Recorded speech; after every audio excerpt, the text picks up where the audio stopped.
¿A ustedes les gustan las montañas rusas, muchachos? ¿Les gustan? ¿No? ¿Te gustan? ¿Sí? Pues me gustaban, porque ahora la última vez ya me mareé. Bueno, nuestra vida realmente es como una montaña rusa, no sé si... Creo que es un buen ejemplo el comparar nuestra vida con esta experiencia que tiene uno cuando se sube a las roller coasters, ¿no? Cuando te subes, pues sabes que no va a ser fácil, aunque te gustes mucho, pues hay todo tipo de emociones en la montaña rusa, ¿no? De repente vas subiendo la perma, yo creo que es cuando vas subiendo, ¿no? Cuando vas subiendo el... Y de repente ves así súper alta la subida, ¿no? Y de repente hay bajadas, hay subidas, de repente hay tiempos en donde puedes respirar un poquito y después otra vez la bajada. Y finalmente, bueno, pues termina el juego y llegas a tu destino final. Nuestra vida definitivamente es en un sentido igual. No es fácil la vida. Hay muchas emociones, hay trayectos fáciles, hay trayectos difíciles que tú quieres que pasen rápido. Cuando tenemos dificultades, cuando nos enfrentamos a adversidades, realmente tú quieres que las cosas se den más rápido y que puedas salir adelante de eso pronto. Al contrario, cuando te está yendo bien, te gustaría que esos tiempos se prolongaran un poquito más. Pero finalmente tenemos que entender que nuestra vida tiene periodos complicados y que un día vamos a llegar delante de Dios, vamos a llegar al fin del paseo y vamos a estar en la presencia de Dios. Y la Biblia nos enseña cómo estar preparados para nuestro encuentro con Dios. ¿Cómo te preparas tú para aquel día en el que te vas a topar con el Creador? Muy sencillo, obedeciendo la palabra de Dios. No es suficiente creer en Jesús, tú tienes que confiar en Él. No es suficiente conocer la Biblia, aunque es muy necesario conocerla y profundizar en ella, pero en realidad no sirve de mucho que tú conozcas toda la Biblia si tú no obedeces lo que ahí está escrito. Cuando nosotros nos convertimos, podemos pensar erróneamente que hemos adquirido un seguro de vida, en donde no va a pasar nada, no vamos a tener problemas, Dios está con nosotros, ¿no? Entonces siempre nos va a ayudar y nada se va a complicar. Y la realidad es que la Biblia no dice esto. La Biblia dice que siempre vamos a tener nosotros dice la Biblia, nuestra cuota de aflicción. Y pues lo que tenemos que hacer cuando nosotros tenemos este tipo de aflicciones en la vida es entender qué es lo que Dios pretende al ponernos en situaciones adversas. Hoy vamos a platicar de una situación adversa que les ocurrió a los discípulos mientras navegaban con Jesucristo. Y vamos a entender por qué Dios manda dificultades a la vida de cada uno de nosotros. Vamos a hablar de uno de los evangelios. Y los evangelios principalmente fueron escritos para que tú y yo nos pudiéramos familiarizar con la persona de Jesús. Cómo pensaba Jesús, cómo actuaba, cómo sentía. Vemos todos los aspectos en la vida de Jesucristo plasmados en los 4 evangelios. Y tú te podrás preguntar, bueno, ¿y por qué hay 4 evangelios que narran pues, más o menos lo mismo? Hay muchas historias que se repiten una y otra vez, a lo mejor con detalles un poquito diferentes. ¿Por qué Dios escribió 4 historias similares acerca de Jesucristo? Y la respuesta es porque Dios quiere mostrarnos las 4 facetas diferentes de Jesús. Por ejemplo, Mateo nos presenta a Jesús como el Rey de Reyes. ¿Y cómo entendemos esto? ¿Cómo puedes captar que el Evangelio de Mateo te presenta a Jesús como el Rey? Empezando desde el principio del Evangelio, cuando tú ves la genealogía, Dios muestra la genealogía de todos los reyes de Israel y cómo de toda esa genealogía de reyes, de ahí descendió Jesucristo. Y Dios nos muestra que Cristo es el Rey de Reyes de este universo. Marcos nos presenta a Jesucristo como el siervo, no tiene genealogía, los siervos no tenían genealogía. Lucas como el hombre nos presenta la fase carnal de Jesucristo, y ahí nos habla de la genealogía de María. Y finalmente Juan nos presenta a Jesucristo como el Hijo de Dios. Y así empieza el Evangelio de Juan. En el principio era el Verbo, y el Verbo era con Dios, y el Verbo era Dios. Esta es la genealogía de Jesucristo en el Evangelio de Juan. solamente Dios Padre y Dios Hijo. Y bueno, pues al ir conociendo los evangelios, al ir conociendo a Jesús a través de estos libros, inevitablemente todo lo relacionado con Jesucristo empieza a ser precioso. Empiezas a admirar lo que Cristo hizo, cómo vivió, cómo murió, y debe de producir en nosotros un profundo sentimiento de gratitud cuando tú vas conociendo la vida de Jesús en los evangelios. ¿Y cómo puedes tú mostrar esta gratitud que tú tienes hacia Dios? Entregándole tu vida.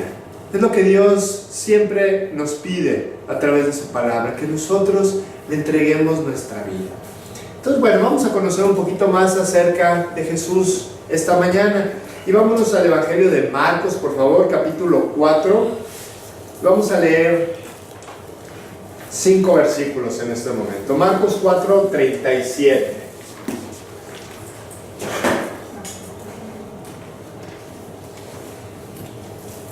Pero se levantó una gran tempestad de viento y echaba las olas en la barca, de tal manera que ya se anegaba. Y él, Jesús, estaba en la popa, durmiendo sobre un cabezal. Y le despertaron y le dijeron: Maestro, ¿no tienes cuidado que perecemos? Y levantándose, reprendió al viento y dijo al mar: Calla, enmudece. Y cesó el viento y se hizo grande bonanza. Y les dijo: ¿Por qué estáis así amedrentados? ¿Cómo no tenéis fe? Entonces temieron con gran temor y se decían el uno al otro: ¿quién es este que aún el viento y el mar le obedecen? Es una escena muy conocida cuando está Jesús con los discípulos navegando y de repente llega este viento, las olas, empieza a hundir el barco y Jesús calma la tempestad. Y hoy nos vamos a enfocar en las cosas que podemos aprender de este pequeño pasaje que acabamos de leer. En primer lugar, podemos aprender que seguir a Jesucristo no implica cero problemas. No es una garantía. ¿No? ¿Quiénes iban en esta barca? Son los discípulos, ¿no? Los escogidos de Dios, la columna de la nueva iglesia, hombres fieles que habían decidido dejar todo. Y en este momento los vemos en una gran angustia. De repente diciendo: ¿qué pasó? De repente se vino el aire, se vino las olas y estamos de un momento a otro en gran peligro de morir. Y bueno, pues ellos podrían haber pensado que seguir a Jesús implicaría no tener ningún problema, ¿no? Que esta relación con Jesucristo los iba a elevar a un punto en donde habría cero dificultades y cero adversidades, ¿no? Probablemente pues el maestro podía impedir que ellos sufrieran, ¿no? Bueno, realmente si ellos pensaban de esta forma, ellos estaban equivocados. Si tú piensas así, tú estás equivocado. Tú vas a tener una parte de enfermedad, de dolor, de tristezas, de pérdidas, de cosas que tú no quieres vivir, ¿no? Y yo lo comento esto porque muchos creyentes, yo escuchaba a muchas personas decir: no, yo sé que Dios no va a permitir que esto salga mal en mi vida. Yo sé que no, porque Él me cuida y porque todo va a salir siempre bien. Y la verdad es que eso no es cierto. Dios no ha prometido que todas las cosas van a salir conforme a lo que nosotros queremos. Definitivamente que no.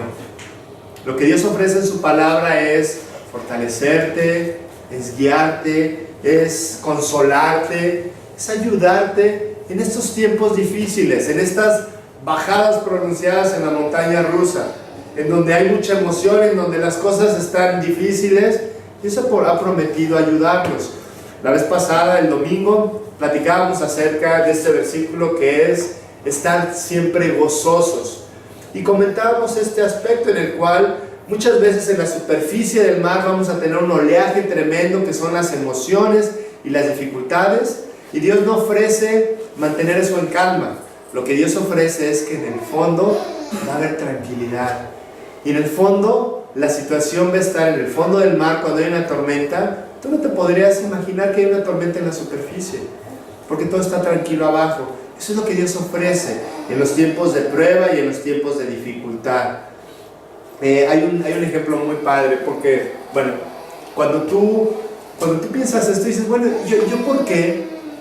¿Por qué sigo a Dios? O sea, ¿de qué me sirve entonces seguir a Dios si voy a tener un montón de problemas? Si voy a tener las mismas dificultades que todo el mundo enfrenta en esta vida. Hay un ejemplo muy bueno que son los árboles. Son llamados árboles perennes. Son árboles que no importa la época del año, ellos no cambian, ¿no? Como por ejemplo los pinos. Un pino, no importa si es verano, si es otoño, si es invierno, siempre está igual. En cambio ves al pobre arbolito de junto en invierno, ¿no? Ahí con 3 ramitas ahí todas secas, ¿no? Y de repente llega la primavera y empieza a florecer, el verano bien verde, bien bonito, y el invierno otra vez. Y tú ves que esos árboles, no los pinos sino los otros, van cambiando a lo largo de las estaciones del año, pero el pino no. Esta es la vida de un creyente. Va a vivir también el mismo invierno que viven los demás árboles. Va a pasar las mismas situaciones que los demás, pero él va a permanecer firme y estable. Esa es la idea de tener una correcta relación con Dios. Que las cosas no te afecten de la misma manera que les afectan a las demás personas. Que en las dificultades tú puedas aprender a encontrar ese contentamiento y ese gozo que solamente lo puedes encontrar en la relación con Jesucristo.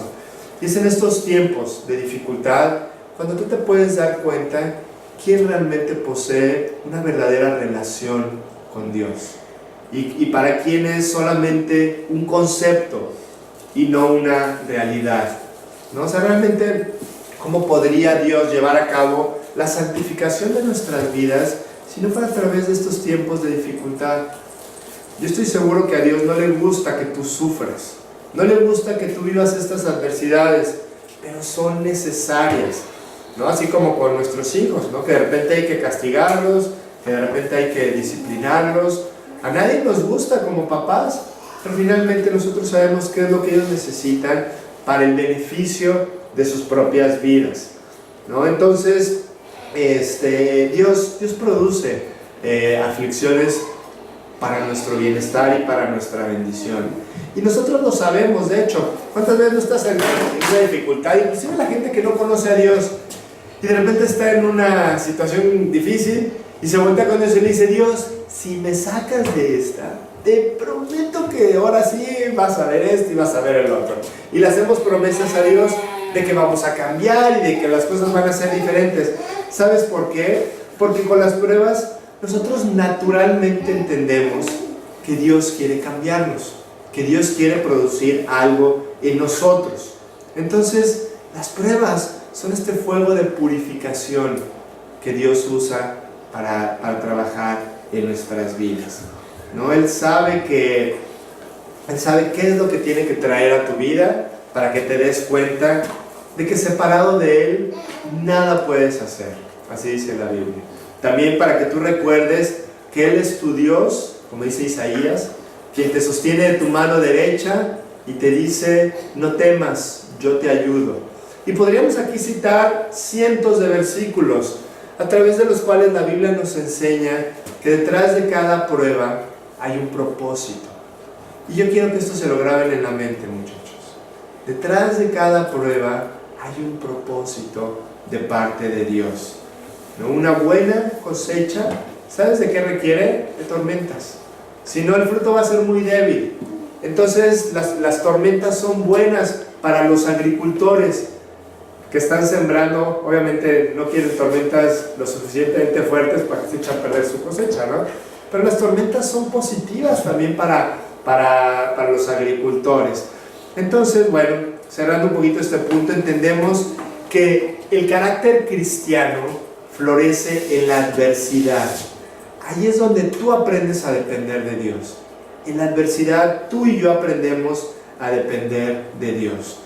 La vida cristiana de verdad que no es cuántos versículos te sabes o cuántos cuadernos de apuntes has llenado, sino cuánto es Jesús en tu vida. Cuánto llena Cristo tu vida y todo lo que tú haces. Dice el Salmo 107: los que ha redimido del poder del enemigo, los dirigió por camino derecho, para que viniesen a ciudad habitable. Definitivamente Dios, cuando le entregaste tu vida, Él te redimió del poder del enemigo. y ahora te quiere dirigir por un camino derecho. Y todo lo que va a traer a tu vida es para llevarte por esta calzada que Él ha preparado para ti. Y el que anduviere en este camino, dice la Biblia, por torpe que sea, no se extraviará. Dios nos quiere llevar por su camino y usa todas las circunstancias en tu vida para llevarte por este camino. Salmo 37 dice: te haré entender y te enseñaré el camino en que debes andar. Sobre ti fijaré mis ojos. Cuando nos va mal, en vez de decirle: Dios, ¿pero por qué? Hay que decirle: Dios, ¿para qué? ¿Para qué me mandas esto? No, ¿por qué? No te voy a reclamar. Quiero entender cuál es el propósito de lo que tú me estás mandando. Dios no comete errores y Dios nunca ha perdido el control. Parecía aquí en la barca Jesús dormido y los discípulos: oye Jesús, ¿qué onda? Nos estamos hundiendo, ya perdiste el control, ahora sí se te fue aquí. No, has estado trabajando y has salvado a muchas personas, pero pues ahora sí te quedaste dormido. ¿Sabes? Dios nunca ha perdido el control en ninguna circunstancia en tu vida. Otra de las cosas que aprendemos en este pasaje es que al mismo tiempo de que Jesucristo era Dios, Jesucristo también es hombre, ¿no? Por lo tanto te entiende, por lo tanto entiende lo que tú estás viviendo. Dice la Biblia que Jesucristo era el Hijo de Dios, es el Hijo de Dios, un Dios perfecto, un hombre perfecto también. ¿No? Y recordamos la historia de Felipe en la última cena, cuando está con Jesús y le dice: a ver ya Jesús, enséñanos al Padre. Y Jesús le dice: oye Felipe, tanto tiempo he estado con ustedes y no me conoces, no conoces al Padre. El Padre y yo uno somos el mismo. Y una vez más, en este pasaje nosotros recordamos que Dios decidió tomar un cuerpo humano, ¿no? ¿Por qué? Porque dice el pasaje que Jesús estaba dormido. Y fíjate cómo cuando Dios te va presentando todas las características en las diferentes historias y parábolas que va narrando, es muy importante entender por qué mete ciertos detalles. El hecho de que Jesucristo estuviera dormido nos recuerda algo que a veces no recordamos. Vemos a Jesús como el Hijo de Dios, el que todo lo podía, el que todo lo sabía, pero a veces se nos olvida que Jesús era un hombre. Estaba en este momento cansado, estaba exhausto por todo el trabajo que él hacía. Jesús dormía muy pocas horas, se iba a dormir tarde porque se quedaba orando, en algunas ocasiones lo muestra, y cuando se levantaban los discípulos y decían: ¿dónde está Jesús? Pues otra vez estaba orando, dormía unas cuantas horas solamente. Y él tenía un cuerpo humano con hambre, con sed, con cansancio, y él era un hombre igual que nosotros, con excepción del pecado. Pequeño detalle, ¿verdad? Pero era un hombre con las mismas situaciones físicas, emocionales que vivimos cada uno de nosotros. Jesús, a mí me gusta pensar esto. Él cuando de chiquito pues le tuvieron que enseñar a caminar, ¿no? Veo a Rebeca, por ejemplo, ¿no? Que es súper chiquita, tiene que aprender todo, ¿no? A hacer todas las cosas. Jesús así fue. Perdón. Jesucristo de la misma manera así fue. Él tuvo que aprender a caminar, a hablar, a jugar, a comportarse, etc. Y realmente recordamos el día de hoy que Jesús tenía esta parte humana que entiende lo que los seres humanos vivimos. Un pasaje en el libro de Mateo 14:14 que dice: y saliendo Jesús vio una gran multitud y tuvo compasión de ellos y sanó a los que de ellos estaban enfermos. En el original griego, cuando Dios narra esta compasión que tuvo Jesús, la palabra ahí se refiere a que Jesús no era que él decía: ay pobrecitos, no los voy a curar. Realmente esta palabra lo que se refiere es que Jesús estaba sintiendo la enfermedad de todos estos enfermos, ¿no? Él trataba con leprosos y Dios dice en su palabra que Jesús no solamente los veía como alguien externo, alguien ajeno a ellos, sino que él sentía la lepra del leproso al que estaba sanando. Él sentía la sordera del sordo, la ceguera del ciego. Y así a cada persona a la que Jesucristo enfrentaba, Él en su propia carne, Él experimentaba lo que esas personas estaban sufriendo. No, por eso no hay una sola persona que se acercó a Jesucristo y Jesús le dijo, no, ahorita no, ya no es hora ahorita de sanarte, ya nos vamos a ir o lo que sea. Realmente Jesús escuchó a todas las personas porque Él sentía lo que esas personas estaban sintiendo. Y ¿sabes una cosa? Jesús, Dios, siente todo lo que tú estás sintiendo. Él entiende lo que está pasando por tu mente y por tu corazón. Cuando tú estás muy contento porque algo te salió bien, Dios está muy contento porque Él experimenta lo que tú estás experimentando. Cuando tú te sientes mal, cuando te duele una parte de tu cuerpo o algo está mal en ti, Dios lo entiende perfectamente. Este es nuestro Salvador, no solamente capaz de salvarnos eternamente, sino de sentir y de entender exactamente lo que nosotros estamos viviendo. ¿Qué tanto puede entender Dios mi situación? ¿Cuántas veces no nos encontramos como que estamos solos, pasando por uno de estos valles? Somos expertos en valles al estudiar el Salmo 23, ya sabemos qué son los valles. Y a veces nos sentimos solos en el valle con la necesidad de sentir la ayuda y el apoyo de alguien. ¿Qué tanto me puede entender Dios cuando yo estoy pasando por estos lugares? ¿Eres pobre? Bueno, te tengo que decir que Jesús entró a Jerusalén montado en un burro. ¿No te sientes abandonado por tus seres queridos? No sé si te acuerdas de la historia de Jesús. Tenía 12 amigos, sus amigos más cercanos. Uno lo traicionó, otro lo negó y otros 9 lo abandonaron. Solamente Juan estuvo ahí el día de su crucifixión al pie de la cruz. ¿No estás enfermo? Dios te entiende. ¿Has perdido algún ser querido? Jesucristo lloró delante de la tumba de uno de sus mejores amigos porque él estaba experimentando ese dolor que experimentamos nosotros ante la pérdida de un ser querido. Él pasó por todo lo que tú y yo podemos pasar por esta vida. Qué importante es entender esto. El hecho de que Jesús estuviera en este momento dormido en esta barca nos recuerda que Cristo pasó por todo lo que tú y yo pasamos en esta vida. Nunca olvidemos esto, que Dios no es un Dios que está lo suficientemente lejos para no entender lo que nosotros estamos experimentando el día de hoy.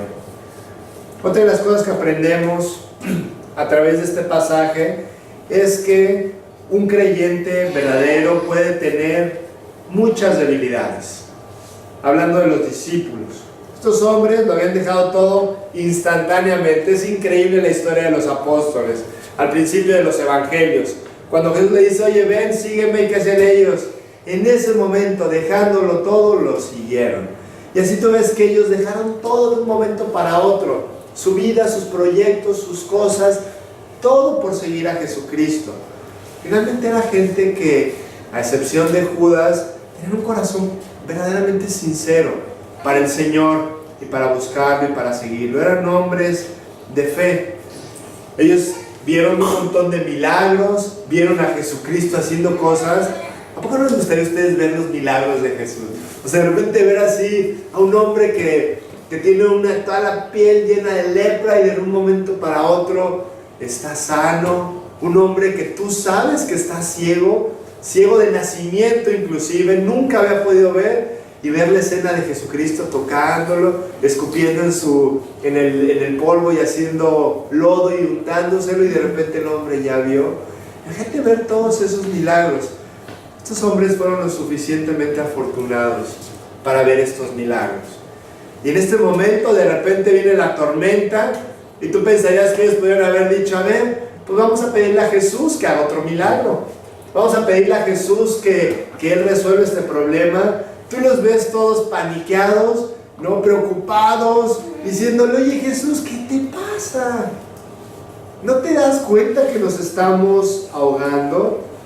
¿Sabes qué? Entendemos en este pasaje, en este sentido, que un verdadero creyente no es un producto terminado.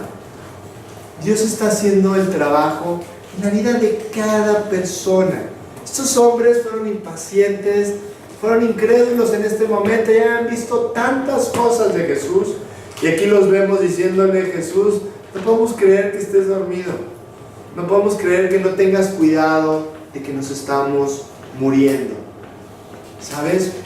Muchos creyentes viven con un reproche hacia Dios. Dios, ¿no te importan mis problemas? Dios, ¿por qué no llegas a tiempo? ¿Por qué no pasa esto que en mi reloj dice que ya debería de estar pasando? Este problema que ya se debería de haber resuelto, ¿por qué no llegas a tiempo? Y nosotros podemos ser este tipo de creyentes, en donde reprochamos constantemente a Dios porque las cosas no salen como nosotros lo estamos esperando. ¿Sabes? Esta tardanza que Dios tiene a veces en nosotros tiene el propósito de ver en dónde está tu corazón. ¿En dónde está tu corazón? Dios quería ver en dónde estaba el corazón de estos discípulos aquella noche, aquella tarde. Se estaba tardando porque quería ver qué tanto estaban verdaderamente confiando en Él. Dios, dice la Biblia, que no es un arreglaproblemas. Dios es un Padre amoroso, ¿no?, que siempre actúa con sus hijos que lo están buscando, como nosotros con nuestros hijos. No somos arreglaproblemas, ese no es nuestro título. Somos papás, arreglamos los problemas, sí les ayudamos, pero somos mucho más que eso. Somos mucho más que solamente estar ahí para cuando nuestro hijo tenga un problema y nosotros se lo arreglemos. Imagínate que tu hijo nunca te ponga atención y que nunca te pele, nomás cuando tiene un problema, cuando necesite dinero. Ahí sí, papá, dame dinero, ¿no? O sea, realmente esa no es la idea de Dios.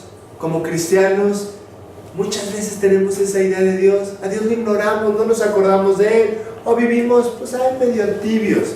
Pero eso sí, cuando tenemos un problema: Señor, ayúdame por favor. Entonces, ¿qué hacemos nosotros cuando tenemos dificultades?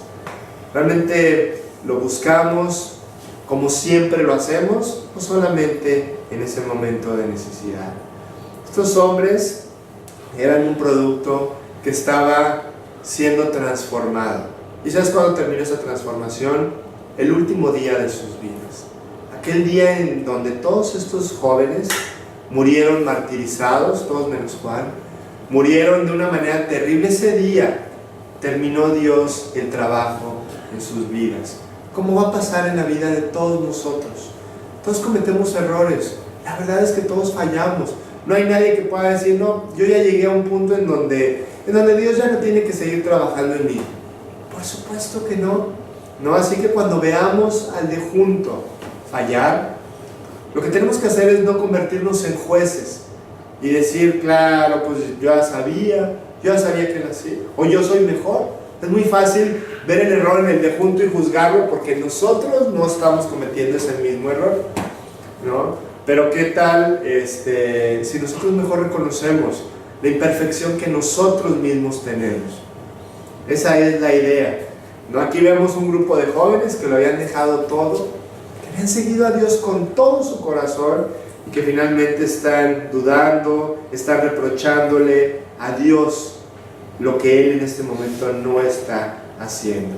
Estamos en el taller, ¿no? Y así como cuando compras un carro y los primeros 2 o 3 años pues no tienen ningún problema, nomás hay que cambiarle el aceite, ¿no?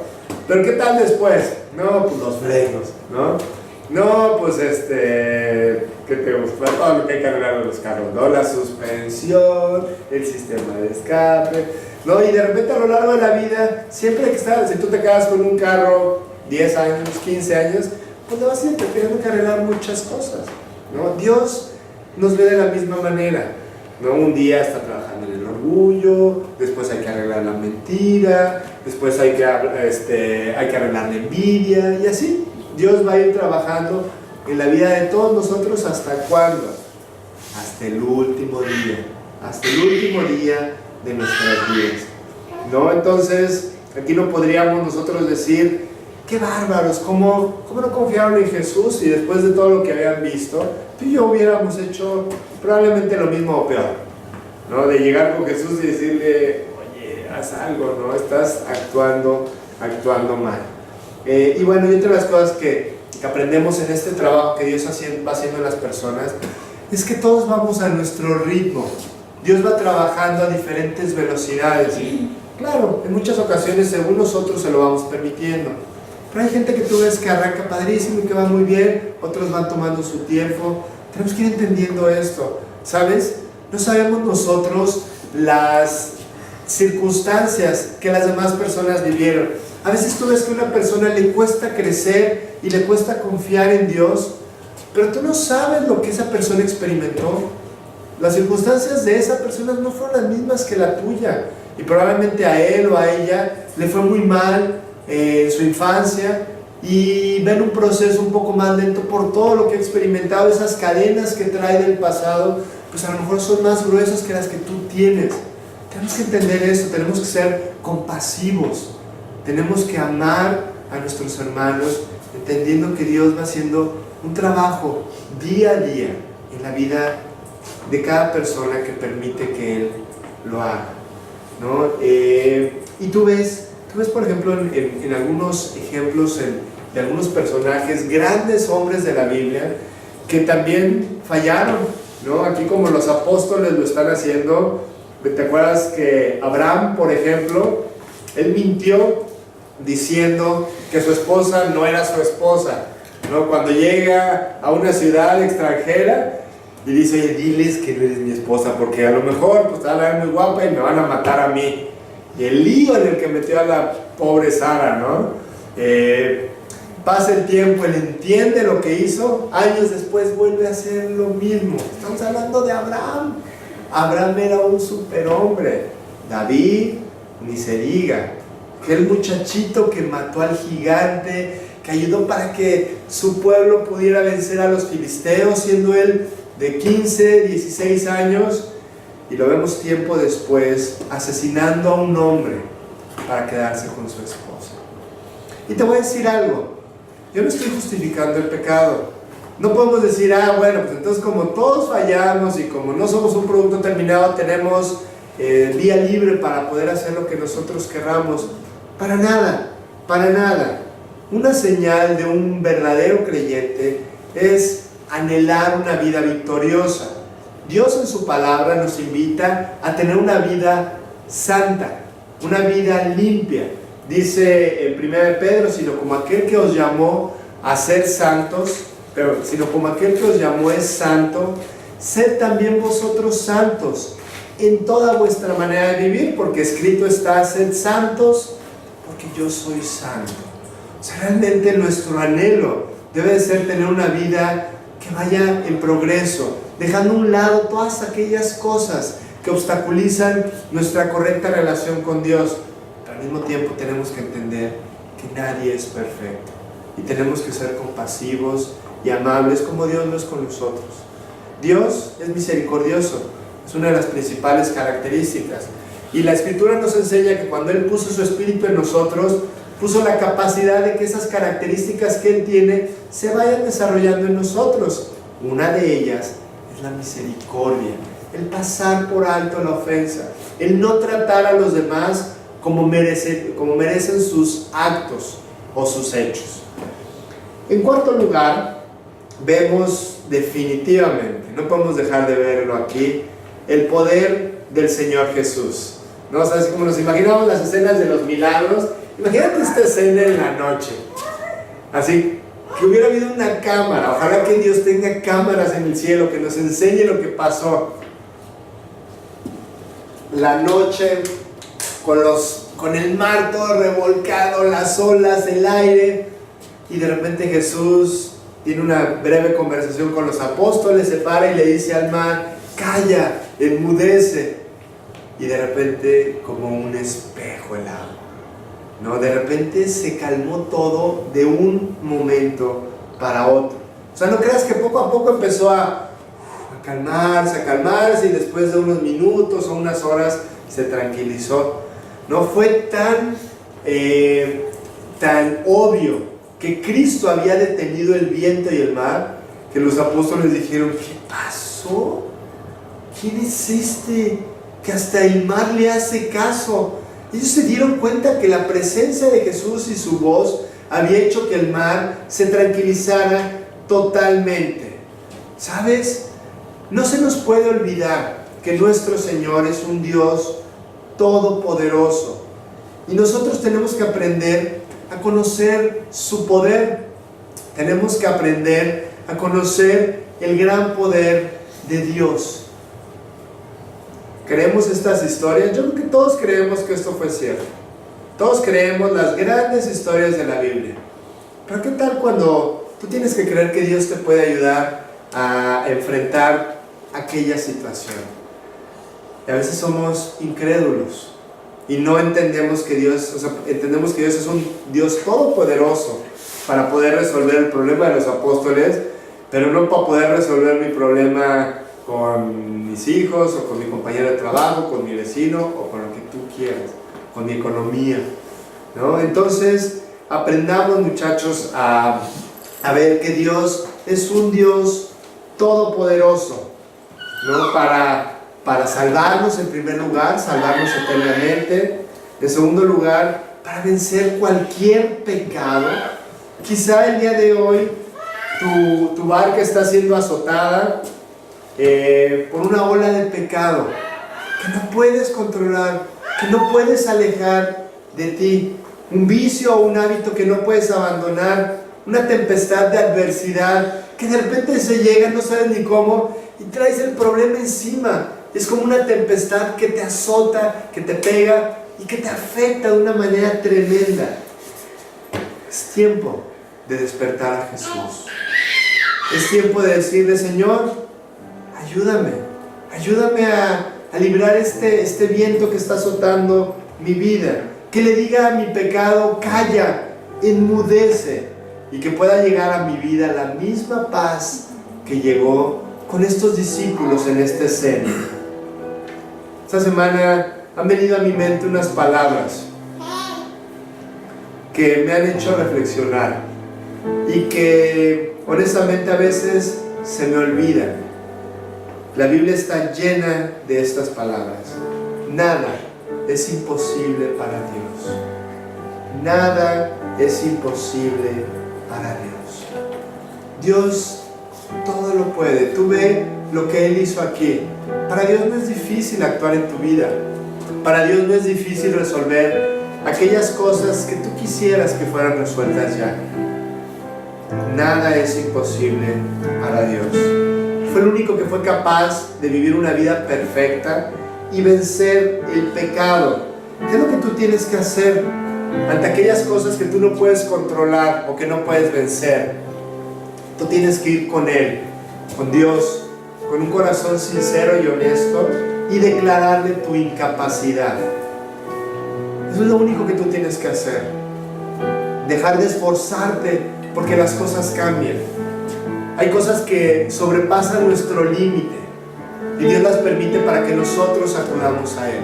Hay cosas que son más grandes que nosotros y Dios las ha puesto ahí para que nosotros le declaremos a Dios la incapacidad que nosotros tenemos, y que para que de esta forma Él pueda montarse en la barca, en nuestra vida. Esta es una representación de nuestra barca. Jesucristo decidió subirse a nuestra barca e ir por esta expedición que se llama vida. Y Él puede pararse ahí y resolver aquellas cosas que nosotros no lo podemos hacer, ¿no? Por nosotros mismos. De verdad que hay cosas que son imposibles, ¿no? Cómo producir calma y paz cuando hay mucha tristeza, ¿no? Cómo producir todos esos sentimientos que nos agobian y nos afectan y que no podemos nosotros cambiar, ¿no? Cambiar la preocupación por tranquilidad, el enojo por tranquilidad y gozo. ¿Cómo cambiar esto? Tenemos que ir con Dios y pedirle que lo haga. Él nos puede librar de todas las cosas, ¿no? Y tomando el ejemplo de todos los milagros que Él hizo, Él puede abrir nuestros ojos para que nosotros veamos que Él puede hacer lo que nosotros no podemos. A los sordos nos ayuda a poder escuchar sus promesas. A los ciegos nos ayuda a ver la abundancia de la vida que Él nos ofrece. A los enfermos de pecado nos puede sanar, aunque estemos en terapia intensiva, aunque estemos a punto de morir. Dios todo lo puede. Dios nos promete que nos puede ayudar a saber cómo descansar y tener paz. Dice la Biblia que Él es el príncipe de paz. Finalmente, el último punto que tengo es que nosotros en esta escena podemos observar la paciencia y la ternura del Señor Jesucristo, ¿no?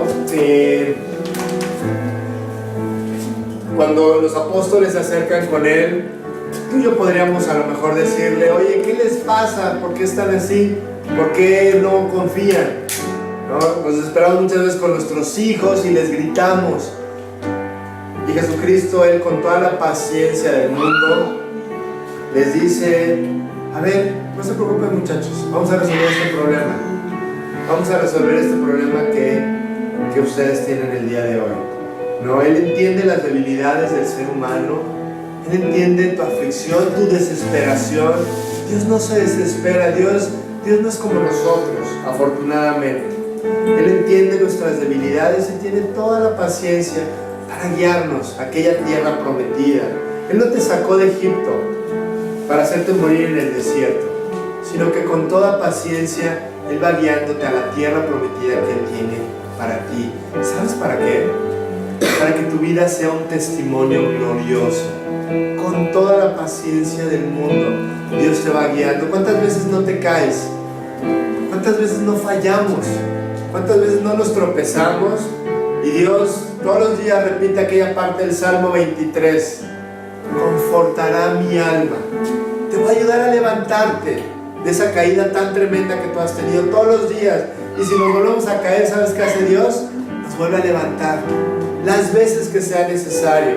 La paciencia de Dios es infinita hacia nosotros. Dios quiere darnos un testimonio glorioso, que la gente que te vea a Dios, que en la forma en que tú actúas y tú te diriges, la gente pueda ver a Dios detrás de ti. Que tus hijos, tus familiares que no conocen a Dios, lo puedan ver a través de tu vida, de tus actitudes, de tu amor, de tu paciencia, como Cristo lo está haciendo en este preciso momento. No, y ahora la pregunta que nos tenemos que hacer es: ¿estoy viviendo realmente para Dios? Todo esto que hemos platicado en esta mañana, muchachos, se basa en una correcta relación con Dios. En una relación en donde tú permites que Él vaya haciendo su trabajo en tu vida. Y a lo mejor dices: me falta. A lo mejor hay cosas que he permitido y que no he arreglado. ¿Por qué no empiezas hoy? ¿Por qué no empezar el día de hoy? Yo me acuerdo de joven, me decían mucho un dicho: hoy es el primer día del resto de tu vida, ¿no? Lo que quedó atrás, pues ya quedó atrás. Ya no se puede hacer nada por lo que ya pasó, pero sí puedes hacer mucho por lo que viene adelante. ¿Por qué no empezar el día de hoy a vivir con todo nuestro corazón para el Señor? Para que todo esto que hemos platicado sea una realidad en nuestras vidas, y que Dios no sea solamente aquel salvavidas como lo fue para los discípulos en este momento, cuando el agua ya la tenemos hasta el cuello y ya no sabemos qué hacer, ya no sabemos para dónde jalar. Entonces sí buscamos a Dios. O sea, realmente Dios tiene que ser una realidad en nosotros. Solo escucha la voz de Jesús y síguelo. A mí me impresiona cuando Jesucristo llamaba a la gente y Jesús no les decía: oye, mira, ahora a partir de ese momento te tienes que portar bien, ya no vas a decir groserías, ya no vas a tomar, ya no vas a fumar. Jesús no les decía. ¿Qué les decía Jesús? Sígueme, empieza a caminar detrás de mí, empieza a caminar a mi lado, poco a poco. Yo me acuerdo cuando yo me convertí, a mí nadie me dijo: ahora tienes que hacer esto y está mal que hagas el otro.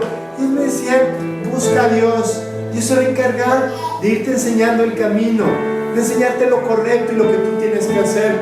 Y fue increíble cómo a través de su palabra, a través de los estudios de Biblia, a través de la gente que me ayudaba, yo fui entendiendo qué pasos tenía que ir dando, poco a poco, seguir a Dios. Seguir, yo sé que como jóvenes, por ejemplo, hay muchas preguntas que ustedes tienen. ¿Y por qué esto? ¿Y por qué mis papás me dicen que tengo que seguir esto? ¿Y por qué tengo que ir a la iglesia? ¿O que tengo que creer en Dios? O sea, realmente lo que tú tienes que hacer es entender que Dios tiene un proyecto de vida precioso para ti. Encuéntralo tú mismo.